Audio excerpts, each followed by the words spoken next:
If you zoom out far enough on any map, you'll see a big, fat, juicy Australia, sitting all alone in the Indian Ocean, cut off from the rest of the world. But that's not entirely true. Not anymore, at least.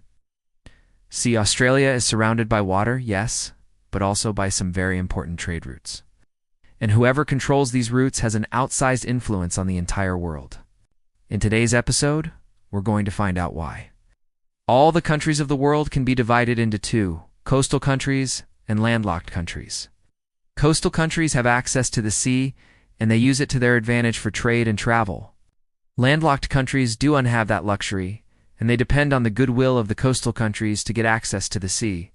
Australia is a big, resource-rich country, with lots of coastal cities. So you'd think that it would be more than happy to help out these landlocked countries. But no, in fact, Australia has a history of being, shall we say, not very helpful. See, this big fat island has a lot of valuable resources like iron or coal, gold, and diamonds. So it doesn't really need anything from anyone. And because it sits pretty much in the middle of nowhere, it doesn't really need to trade with anyone either. Sure, it does trade with Indonesia, China, Japan, and India, but not really with anyone else. This is where those pesky geography nerds have an advantage.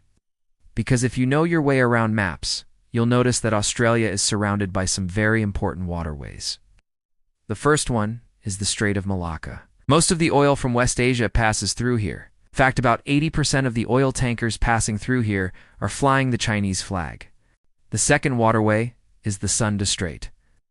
This one connects the Indian Ocean to the Pacific Ocean. The third one is the Lombok Strait. It connects the Pacific Ocean to the Timor Sea. And the fourth one is the Timor Sea itself. This one is basically a big, fat puddle that connects Australia to Indonesia.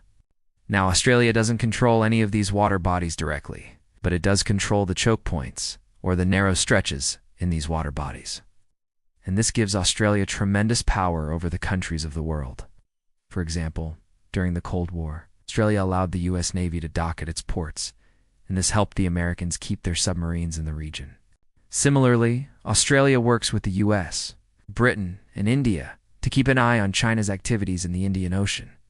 So Australia's importance in geopolitics is not because of its size or population, or even resources. It's all about location, location, location. Whoever controls these choke points has an outsized influence on the shipping lanes of the world. And whoever controls the shipping lanes of the world controls the world. Speaking of controlling the world, we've made it to the end of yet another exciting episode. If you've enjoyed today's episode, don't forget to show your support. Till next time, do take care.